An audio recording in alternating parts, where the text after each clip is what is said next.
Keren sekali! Pemuda ini visualisasikan suasana zaman Majapahit dan Sriwijaya lewat rekayasa AI namanya Medan Amrullah. Lulusan STAIN, Kediri, kini ramai dibicarakan di dunia maya setelah salah satu video AI-nya diunggah di akunnya.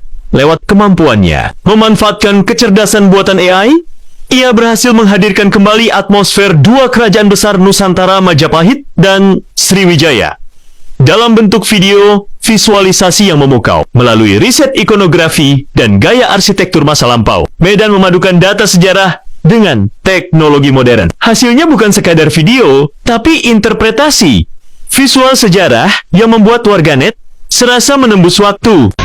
Halo guys, aku ada di Majapahit tahun 1365 Masehi di masa pemerintahan Hayam Wuruk yang dalam Nagara Kretagama merupakan masa kejayaan. Kita explore. Ini gerbangnya penghubung menuju ke Daton, terbuat dari bata merah yang tersusun tanpa semen, sangat megah. Di atas ada relief kala, simbol menolak bala. Ini pasar Majapahit guys, ramai sekali. Di sini dijual rempah, kain, hasil bumi, kerajinan, dan lain-lain. Dan di zaman ini masih memakai sistem barter. Wangi segram setali. Asa wangi. Fakta menarik di Majapahit, tidak ada cabai rawit. Ini karena cabai rawit baru ada di Nusantara di abad 16, dibawa oleh bangsa Portugis dari Amerika Selatan. Di zaman ini produksi bata merah sangatlah masif. Teknologi Majapahit ini yang menjadi ciri khas arsitektur Jawa yang tak tergantikan.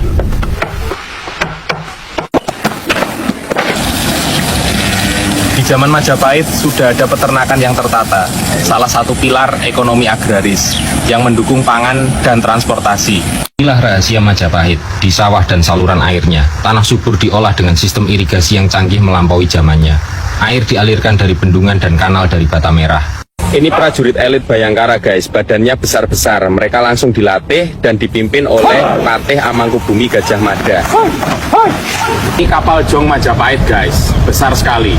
Kapal ini terbuat dari kayu jati blora agar kuat menahan ombak, dan dengan kapal ini Majapahit menjaga wilayahnya.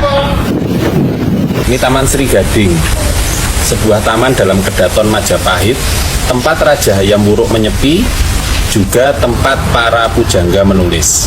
Kehidupan religius harmonis sudah ada di Majapahit. Sinkretisasi Hindu Siwa dan Buddha Mahayana di lingkungan Kedaton, dan koeksistensi kepercayaan lokal kejawen dan Hindu Waisnawa di kalangan rakyat. Ini adalah Balai Pustaka Majapahit.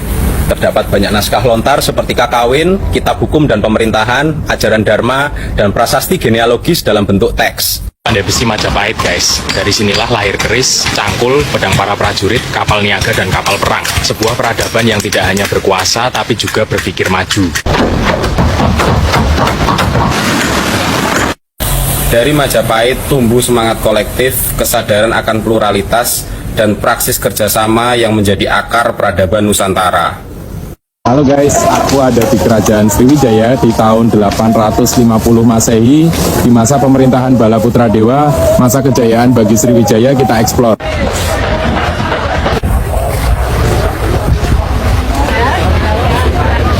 Ini pasarnya guys, perdagangan di Sriwijaya sangatlah maju. Raja Bala Putra Dewa membangun sistem administrasi yang mengatur tarif barang, menjaga kestabilan ekonomi, dan memastikan keamanan jalur laut. Ini dijual rempah, kain tenun, hasil laut, serta barang impor dari perdagangan internasional seperti keramik, logam dari Tiongkok, permata dari Persia, dan lainnya.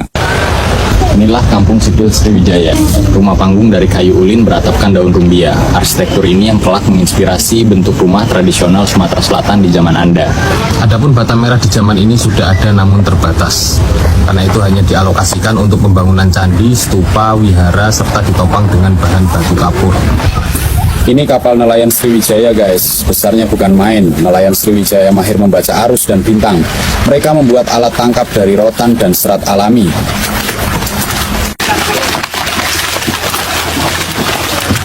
Selain fokus di perdagangan dan pelayaran, pertanian di Sriwijaya juga berkembang berkat sistem irigasi alami. Ini mendukung swasembada pangan serta ketahanan ekonomi kerajaan.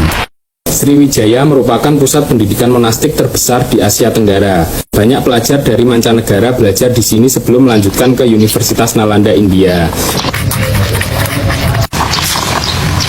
Ajaran Mahayana menekankan keseimbangan antara kebijaksanaan dan kasih sayang. Para bikhu mendidik rakyat tentang etika, tanggung jawab, dan harmoni alam sebagai dasar moral. Selain itu juga terdapat pendidikan umum di Sriwijaya. Para murid belajar bahasa Sanskerta, filsafat, astronomi, kosmologi, ilmu pemerintahan, pelayaran, dan lainnya. Dipandu oleh cendekiawan istana dan brahmana. Ini bukti betapa seriusnya Sriwijaya membangun tradisi intelektual yang terorganisir. Sebuah peradaban yang melampaui zamannya.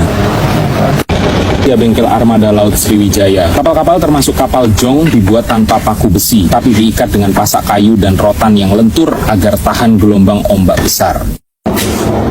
Di zaman ini teknologi logam di Sriwijaya sudah maju. Mereka menguasai teknik peleburan perunggu, tembaga, dan emas. Dari bengkel seperti ini lahir arca, perhiasan, senjata pasukan, dan lainnya. Ini istananya. Di bawah kepemimpinan Raja Balaputra Dewa, Sriwijaya mencapai kejayaannya bukan karena militer, tapi berkat ilmu pengetahuan dan diplomasi. Lewat perjalanan ini, Sriwijaya berbicara kepada kita tentang bangsa yang pernah berdiri di atas samudra, mempersatukan pulau-pulau, identitas, bahasa dalam kebijaksanaan.